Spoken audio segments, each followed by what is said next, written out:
Feliz día, estimados usuarios. Bienvenidos a su programa Análisis Geoestratégico Internacional con el profesor Gerardo González y el ingeniero Gustavo Rosendo, el poeta de La Vega, transmitiendo desde los estudios del Centro Cultural y Social Huachidongo en la ciudad de Barquisimeto, Estado Lara, República Bolivariana de Venezuela.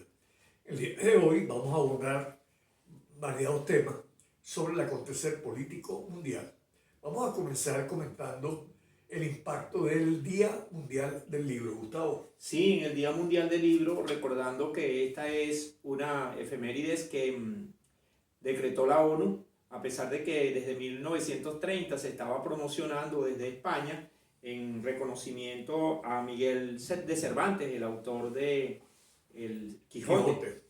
Y también están allí William Shakespeare, Garcilaso de la Vega, Erika Garcilaso. Y el Gabo. Gabriel García Márquez, colombiano universal. Exacto, entonces este pasado domingo se conmemoró el Día del Libro en atención a la fecha de fallecimiento de estos 4 ilustres de las letras universales. Ciertamente, hombres que contribuyeron a elevar el acervo cultural de la humanidad.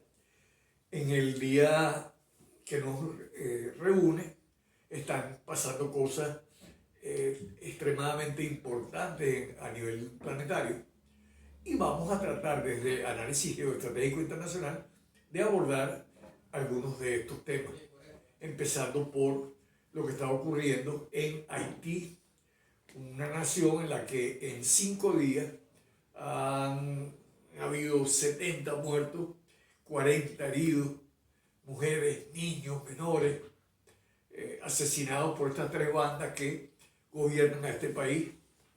Y no hay solución de continuidad. País pobre, país abandonado. Cuando tiembla en Haití, Cuba, Venezuela, Nicaragua, Bolivia, enviamos médicos, enfermeras y medicina. Otros envían soldados. Y no solamente soldados y armas. Armas que terminan en manos de esas bandas criminales que controlan Haití a tal nivel que las bandas se distribuyen, imagínense ustedes, hasta la distribución de gasolina. O sea, ¿quién controla este mes la distribución de la gasolina? La banda tal. En eso sí se ponen de acuerdo. Pero el caldo político que se dejó allí con la intervención que se ha hecho tantas veces de ese pobre país, parece que fuera un ensayo de ver cómo se autodestruye. Sí, ciertamente, desde la época de Papa Doc, Jean-Claude Duvalier, y de su hijo Baby Doc, hasta ahorita el asesinato de Jovenel Moïse, el último presidente constitucional, si cabe el término, de Haití. Este país ha sido un caos total. Esperemos que en algún momento llegue la justicia, llegue la paz, llegue la tranquilidad, llegue la comida, llegue el sosiego, llegue el empleo a esta sufrida nación haitiana, que fue la primera nación del continente después de Estados Unidos en lograr su independencia hacia 1802 y nada más y nada menos que contra las huestes de Napoleón Bonaparte. Nada más y nada menos que contra eso. Ciertamente. En otro orden de ideas, queremos comentar también lo que está ocurriendo en Sudán, otra escalada de violencia terrible. Sudán, nación petrolera, ya el capitalismo partió a Sudán en 2. Sudán del Sur, donde está el petróleo, todo es bueno, todo es lindo, todo es chévere. Sudán del Norte, se mueren de hambre, se mueren de sed, no tienen energía, no tienen telecomunicaciones y además se enfrentan el ejército de Sudán y las fuerzas de acción rápida. Esta semana la matanza ya superaba los 1.200 muertos, algo así, y más de 4.000 heridos. Ciertamente, y los desterrados, los desplazados, Gustavo, está saliendo gente por todas las fronteras de Sudán hacia la nada, hacia la libertad, hacia el desasosiego. Se van con lo que tienen puesto, se van sin nada de comida, sin nada de agua. Una situación terrible, pero también país pobre, país abandonado. Que da igual morirse allí de hambre en el sitio y es mejor salir a ver que quien quita en el camino no te mate y puedas conseguir algo para sobrevivir. Ciertamente. La lógica que nos quisieron imponer a nosotros en Venezuela con el bloqueo y con las sanciones para que los venezolanos, país que no es migrante, se convirtiera en país fuente de grandes migraciones. Esa es la lógica del capitalismo, Gustavo. Sí, y nosotros lo hemos vivido como país, Venezuela, con todas esas sanciones impulsaron de alguna manera Más de 900 sanciones. más de 900 sanciones, ya tocando las 1000, que fuerzan a la situación de poner a los jóvenes en una diatriba de marcharse sí o sí. Sí, vamos a comentar para el cierre de este primer segmento que Andrés Manuel López Obrador nuevamente vuelve a ser víctima del COVID, de esa pandemia que no sabemos hasta dónde fue inoculada o hasta dónde fue espontánea. O hasta dónde nos va a llevar este plan de Bilderberg, ¿verdad? Así es, con su empeño de reducir la población mundial. En otro segmento hablaremos de esto de manera más detallada, pero baste señalarles que López Obrador tiene una seria crisis con los Estados Unidos, tanto por el espionaje como por la pretensión norteamericana de penetrar territorio mexicano para perseguir en caliente a los narcotraficantes que han sido armados por las propias empresas norteamericanas. Y es que ahora pretenden declarar como terroristas, suerte de lo que se aplica en la ley establecida, la patente de corso que estableció Estados Unidos cuando intervino Afganistán, declarando entonces como terrorista todo aquel que se cree su enemigo, y de ahí en adelante, bueno, todas las intervenciones posibles. Vamos a nuestra primera pausa.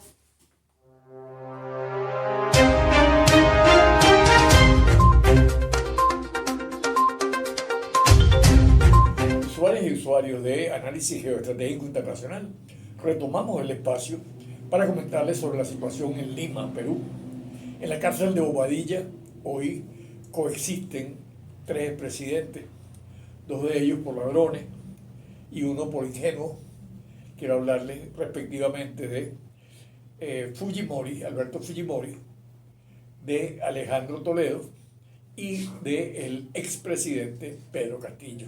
Sin contar, profesor, que tenemos a Kuczynski con casa por cárcel y que Alan García decidió irse por Caballo Loco cortó vía y se dio un tiro en el despacho presidencial para que no se lo llevaran preso. La situación en el Perú es crítica, apenas el 8% de la población avala al gobierno de facto de la señora Dina Boluarte. Y menos del 5% debe estar a la Asamblea Nacional. O Es sea correcto, que no hay legitimidad de ninguno. Ninguna. No hay poder público que valga. Yo veo al Perú a corto plazo, Gustavo, como la Venezuela del Caracazo. Los veo muy parecidos. Hacia allá están apuntando, profe. Sí, ahora y por si fuera poco, la naturaleza también se le vino encima, profe. Sí, inundaciones y terrible el cambio climático. Los efectos de la niña y el niño en el Perú son particularmente sensibles. Recordemos que ellos están en la parte sur del Océano Pacífico. Se está celebrando en este momento en el que nos dirigimos a ustedes, usuarios y usuarios de Análisis Geoestratégico Internacional, la cumbre de Bogotá, cumbre convocada por el presidente Petro, en la que se plantea comenzar a desmontar las 970 y tantas sanciones y bloqueos que los Estados Unidos de América y la Unión Europea han instituido contra nuestro país, lo que nos ha hecho generar más de 40.000 muertes por falta de alimentos y sobre todo de medicina. Pero sin embargo nuestra patria no se doblega, seguimos adelante con una fe indetenible en el futuro, más aún cuando se plantea un mundo pluripolar, un nuevo orden mundial generoso, un nuevo orden mundial progresista, un nuevo orden mundial inclusivo en el que no va a haber hegemones, lejos del dólar, lejos del petrodólar, lejos del mandato expedito de los Estados Unidos.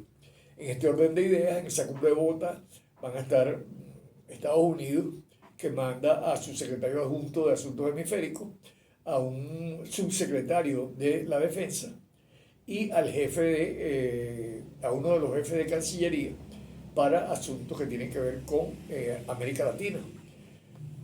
Finner, Dodd y Juan González son los enviados por parte del señor Biden. Vienen países de la Unión Europea y bueno, vamos a ver qué sale de ahí. Notamos con mucho entusiasmo al señor Benedetti hablando, Gustavo, de que él veía como positivo el encuentro y de que tenía fe en que se iban a desmontar las sanciones contra Venezuela. ¿Qué Sí, crees tú? eso, de la agenda que lleva el gobierno venezolano ante los opositores que se reúnen allí, a instancias de Petro, por supuesto, como buen anfitrión, plantea a Venezuela, por supuesto, la eliminación del levantamiento total de las sanciones, indistintamente de el nivel que tengan las mismas, plantea que el dinero y el oro que han sido expropiados o retenidos en Europa sean devueltos, que además las ganancias de Citgo regresen a la patria, sean invertidas, que se detenga el lawfare que se está jugando con todos, con los funcionarios más relevantes del gobierno venezolano, y por supuesto la libertad de Alex Saab, que definitivamente es un preso político de Estados Unidos. Así es, Gustavo. Destacamos desde Análisis Geoestratégico Internacional que el único opositor que está en contra de la cumbre de Bogotá se llama Juan Guaidó. Pero que santa casualidad, se apareció en Colombia ayer, ¿verdad? Pasando la frontera de manera ilegal, porque si va a hacer una transacción, como él dice, para irse para otro país. Pero es que a él lo protegen los carteles de la droga y los paramilitares. Y que debió mínimamente sellar el pasaporte, como todo ser normal, pero como él está protegido por allá por los muchachos de los rastrojos también, entonces a lo mejor no necesita nada de eso. Eso es correcto. Pero a la agenda le apuesta a Colombia en este caso a que, paralelo a que se vaya estableciendo el cronograma electoral venezolano, se vayan desmontando las sanciones, claro, que es lo que propone en este caso el gobierno colombiano ante la instancia de esa cumbre que se llama en este momento Cumbre por la Paz en Venezuela. Así es. Queremos desde este espacio felicitar a Noticias de América Latina, Nodal, grupo comunicacional de la Argentina, en el que hay eximios comunicadores como Atilio Borón, entre otros, y nos solidarizamos con esa acción genuina de buscar información veraz, oportuna, relevante, pero sobre todo veraz, para que los usuarios y usuarias del espacio tengan elementos de juicio para tomar sus propias decisiones. Pasamos al Ecuador, Gustavo, un proceso donde ya entró el juicio político en la fase de sustentación. El señor Lasso le quedan días en el gobierno. Lo único que hizo fue amenazar a la Asamblea Nacional de la Muerte Cruzada de que por cierto está prevista en el artículo 148 de su constitución, totalmente válido. Es legal. Es lo que iba a hacer Pedro Castillo también. Exacto, pero no lo hizo, lo hizo a tiempo. A él no lo dejaron. Bueno, la ingenuidad es la madre de los errores. Pero es que Lasso no cuenta con nadie, profe. Así es. Pero sí reúne la Asamblea los votos suficientes para... Los tiene.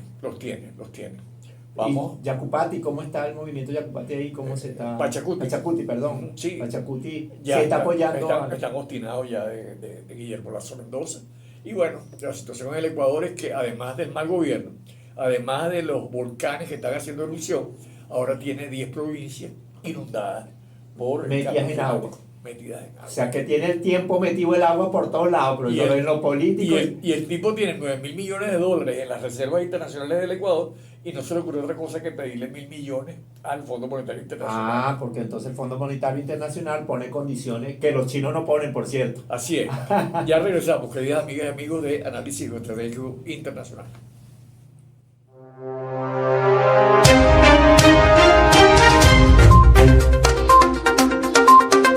Regresamos, amigos usuarios, por su programa Análisis Geoestratégico Internacional. Entra China pisando fuerte en el eje euroasiático con una estrategia diplomática realmente novedosa, inesperada por muchos, y ya sentó en la mesa a Irán con Arabia Saudita y ya está promoviendo la paz en Yemen, ya está extendiéndose ahora hacia Irán, hacia Irak. Entonces, la diplomacia china haciendo su fuerza, presionando además con una estrategia bien lógica, o sea, yo soy tu principal proveedor o soy tu principal comprador, entonces no me conviene que ustedes dos estén peleados, ¿cómo hacemos para resolver? Esa sí es la estrategia de evasión muy válida. Es que claro, es que la salida de la diplomacia es la paz, no es la guerra, no son las sanciones, no son los bloqueos. Al señor Anthony Blinken, secretario de Estado norteamericano, le asombra la calidad de las relaciones entre países árabes que eran enemigos gracias a ellos hasta hace poco. Le asombra la calidad de las relaciones que tienen Rusia y la República Popular China con África, pero más todavía le asombra las relaciones que tiene Rusia, la Federación Rusa y la República Popular China con América Latina. Pero es que cuando uno nos condonan deudas, nos dan medicinas, nos dan médicos, nos dan ayuda, y los otros nos dan sanciones. Y amenaza. Y bloqueo, y amenaza. Y si haces eso, te hacemos lo otro. Y te mando los soldaditos. Yo no entiendo cuál es la confusión del señor Blinken. ¿O será que los politólogos no sabemos de política?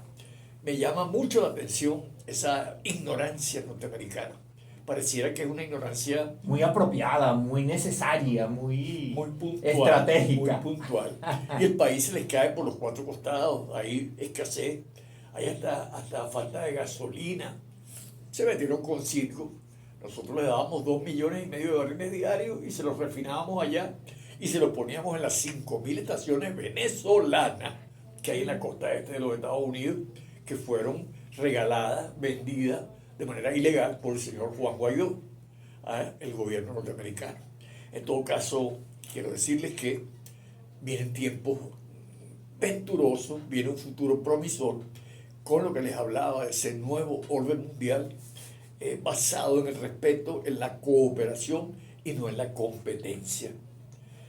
Vamos a ir avanzando y quiero decirles que Emmanuel Macron, admitió a un año de las elecciones en Francia que ha cometido severos errores en la comunicación para tratar de enamorar a los franceses con esa reforma del sistema de pensiones que no favorece a nadie, sino al Estado. Pero va así, porque es la obstinación de él y es el acuerdo que él tiene con sus acreedores políticos. Eso es correcto. Porque quienes lo pusieron allí, la gente del grupo Bilderberg, por supuesto, no le va a aceptar que dé vuelta atrás con esto, profe. Y la gente lo que está pidiendo, y las calles se han incendiado con esto, ha habido tomas de espacios gubernamentales de manera pacífica, pero han sido tomados esos espacios. Sí. Bueno, mira, para culminar este segmento quería hablarles de lo que está ocurriendo en Brasilia. Ayer el presidente Luis Inácio Lula da Silva creó o aperturó el campamento Tierra Libre.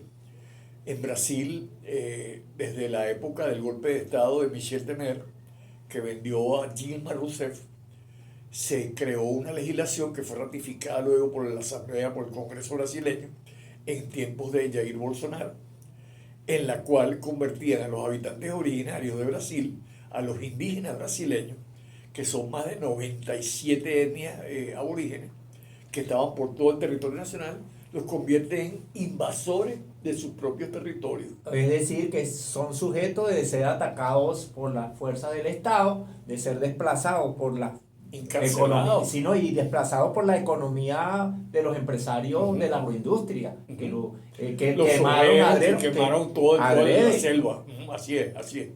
Y mira, hay 100 millones de hectáreas que no están demarcadas en Brasil, y Lula, a través del campamento Tierra Libre, le va a entregar esa tierra a los habitantes originarios para hacer algo de justicia social a esa gente que ha sufrido tanto, que es tan discriminada, y es gente a la que la acción del Estado, del gobierno, no les llega, Gustavo. No, y que no solamente eso, profe, sino que son los verdaderos defensores de la Amazonía, los que cuidan y protegen las aguas, la siembra, los árboles, la selva, todo.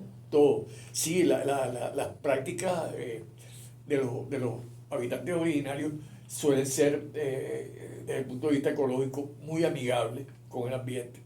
Así que amanecerá y veremos. Ya regresamos con la parte final de este segmento de análisis geoestratégico internacional.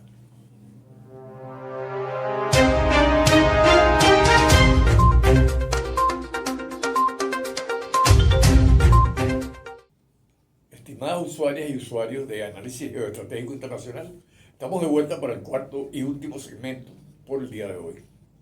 Vamos a abordar, entre otros temas, las elecciones de la República del Paraguay, nación a la que tuve el honor de conocer, nación pobre, nación con una población originaria muy grande, nación que fue arrasada por la Guerra del Chaco. Yo les recomiendo a todas y todos que lean sobre la Guerra del Chaco. 4 de cada 5 hombres paraguayos fueron asesinados durante esa guerra. La población, casi como Venezuela en la Guerra de Independencia, fue diezmada por las ambiciones imperiales de Argentina, de Brasil y de la República Oriental del Uruguay, junto con las pretensiones imperialistas que alentaron toda esta campaña. Están convocados para elegir 4.700.000 paraguayos. Se van a elegir 17 gobernadores, se van a elegir presidente de la República, todos los diputados principales y suplentes, todos los 256 miembros principales y 256 suplentes de los consejos departamentales. Pero lo importante en esta jugada es que por segunda vez en la historia, el predominio, la hegemonía absoluta del Partido Colorado está en tela de juicio. Hay 2 corrientes dentro del Partido Colorado, la que lidera el actual presidente, Marito Abdo Benítez, y su antecesor, Horacio Carsten. En el mes de enero, Carsten, por recibir sobornos de Odebrecht, esa empresa a la que nunca se le ha metido la lupa, también influyó y recibió este señor Carsten varios millones de dólares en sobornos. Estados Unidos le quitó la visa a él y a toda su familia, y el candidato del Partido Colorado, que se llama Santiago Peña, un muchacho de 44 años, que fue su ministro de Hacienda, el que manejaba el dinero del gobierno de Paraguay, es el candidato del Partido Colorado. Entonces no solo lo rechaza Estados Unidos, no solo lo rechaza la población en general, sino que también la mitad del Partido Colorado no está dispuesta a votar por él. En contraposición, un hombre que fue ministro de Obras Públicas de Lugo, el del padre Lugo, que recibió un golpe de Estado por parte del Partido Colorado, está ganando las encuestas en una proporción entre 3 y 4 puntos. Este domingo serán las elecciones. Vamos a ver qué ocurre. Gustavo, ¿qué opinas tú al respecto? Bueno, según las encuestas, la posibilidad de que este muchacho que trabajará con Lugo durante su presidencia tome el mando son bastante aceptables. Ahora bien, sabemos nosotros que no siempre esas encuestas están ajustadas a la realidad y que son muy influenciables desde la tecnología de la intervención a través de las redes y de los cambios que se generan en esos espacios gracias a las mentiras que pueden tomarse en una semana y pueden cambiar el curso de unas elecciones en vuelta de 3-4 días. Sí, así es. El proceso de formación de intención del voto es uno de los temas apasionantes para nosotros los politólogos, y la capacidad de mutar, de cambiar de opinión, es uno de los hechos objetivos que marcan lo que es los procesos electorales en todo el mundo. En América Latina es particularmente sensible ese cambio en la intencionalidad de voto. Bueno, profe, y cambiando el tercio, nos vamos a Europa con la guerra en Ucrania, que esta semana, hoy mismo, estaba lanzando la Federación Rusa una señal muy evidente, o sea, sacando a la calle 2.000 tanques que estaban en construcción y que se tenía previsto se terminara en vuelta de 2 o 3 años. O sea, se adelantó toda la estrategia de producción de armamento y ya parte de esos tanques deben ir camino a Ucrania. Sí, hay algunos países que dicen, que declaran, la respuesta será contundente. Putin no habla, Putin actúa. Y hay una cúpula en la Federación Rusa gobernando, una cúpula patriota, una cúpula nacionalista, que quiere ver a Ucrania libre del fascismo. Así que contra los 30 tanquecitos Abrams M1 que Estados Unidos le va a dar a Ucrania, Reconstruido.